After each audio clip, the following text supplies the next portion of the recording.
vienkārši vadīt. Un te vot šitanī te ielīņā, te, bet kurā vietā?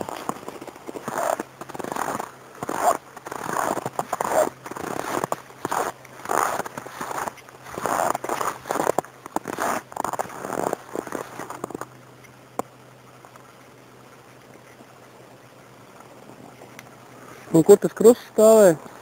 Ko? Kur tas krusts stāvēja? Krusts apmēram pa vidu tam laukumam bija. Apmēram pa vidu tas krusts bija. Bet tie krustu uzstādītāji var, vai viņi stādīja to krustu tieši tajā vietā, kur bija tie karavīri aprakti. Uz to, lai viņi.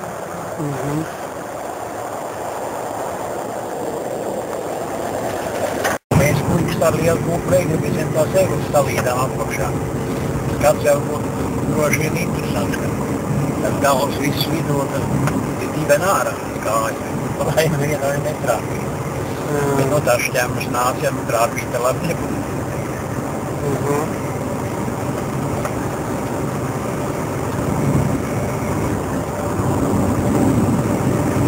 Un tā lazaretē kādu iepazināties arī par tā tuvāk? Pats karavīriem? Jā. Jā, nu tā jau pazinās. Bija viens tāds vecāks, viņš jau beigās aizsūtīs fronti. Tur viņš remontēja trofeju ieroči. Tad turpat manam tēvam darba vieta bija blakus.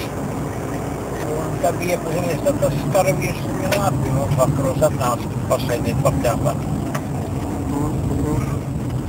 Un tad vēl iepazināmies ar augšā pie vācu kapiem stāvēja viens tas cugvāģis saucamais. Zenīt Jelgabals virsū. Un mēs ar brāli tur vienreiz gājām un skatāmies uz tā spogulīšu šoperi. Atpakaļ skats spogulī bruņcepuri pakārt. Bruņcepuri pakaus liels caurums viss. Tad mašīnai tā priekš nojaukties. Pienāk viens zaldātiņš klāt. Vācietis, ko mēs tur pētot, kur tas vīrs pats tagad ikam tā bruņcepuri vieniem. Viņš smējās, tā ir mana. Viņš saka, viņš gulējis uz sēdekļa, guls. Kāds metrs dažs priekšā izsprāgus granāti. Tā mašīnai to priekš nojauc un tā bruņcepura turpat karājas tur caur visu.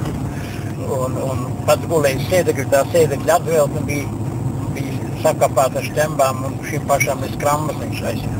Tas motors pēc priekšā ir tas sargājis. Tā viņš stāvēja no jauca no Vācijas atliet jaunu motoru, ielika jaunu motoru iekšā un viņi atkal aizverot atpakaļ prom. Un ar to karavīru saprata jauns puisis. Johan Kambar sauc. No Dresdenes tēvam piederot šūmašīnu rūpes. Iedeva savu adresi, braucot uz Vāciju, lai braucot vecāku, viņi labprāt uzņemšot, viņš aizrakstīšot.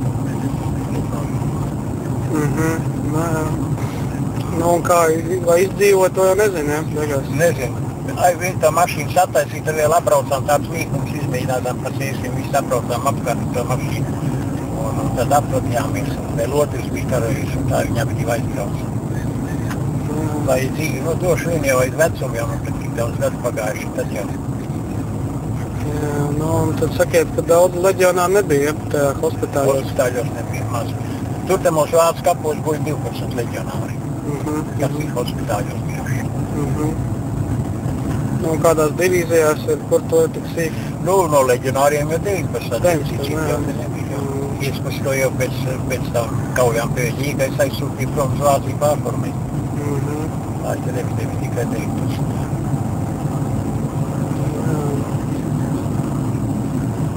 Tad sakiet, kopā ķirši sēdāt un lidotājiem, ja? Jā, vācu lidotāji tie zenītartlerijas puikas, gaisa izpalīgi saucamie. Tas lidlauks bija diezgan paliels, vai ne? Jā, var teikt, no Valmieras ceļa līdz Priekuļu ceļam bija tas teikt. Šis bija lidlauks. Pilns lidmašīnām droši vien? Jā, lidmašīnas daudz, bet bija sargu žaldāti staigāja tur.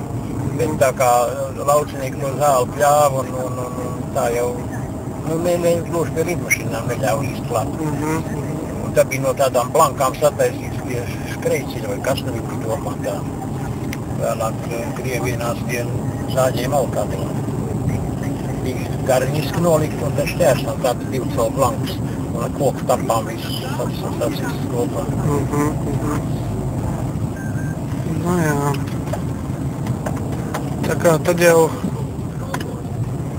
jums tā bērnība, jeb jaunība pagāja. Nu jā, tas karš aizgāja tajā laikā. Es to redzēju no paša sākuma līdz beigām. Skaidrs. No sākuma līdz beigām.